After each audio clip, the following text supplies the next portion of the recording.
5 August পরবর্তী সময় ফুটবলারদের নিয়ে একটি ঘটনা ঘটলো, নারী ফুটবলাররা তাদের পোশাক নিয়ে একটা কথা হলো, আমরা কিন্তু খুবই প্রেস রিলিজের মাধ্যমে আমরা প্রতিবাদ করেছি।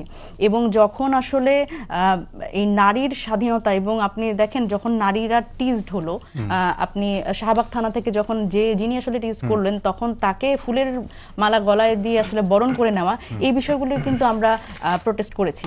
তো সেই জায়গা থেকে আসলে জামাতের পক্ষ থেকে মানে তাদের আসলে খুব সফটলি দেখার আমাদের সুযোগ নেই। কারণ দেখেন এনসিপি হয়েছে কিন্তু এই কারণেই যে আমরা আসলে বিএনপির যেই ধারার রাজনীতি তারা করছে সেই রাজনীতি আসলে জাতীয়তাবাদী রাজনীতি, যেটা মেজর জিয়ার রাজনীতি, সেই রাজনীতি তারা করে না। সেজন্য আমরা বিএনপির রাজনীতি আমরা পছন্দ করি না, আমি বলছি সেটাই।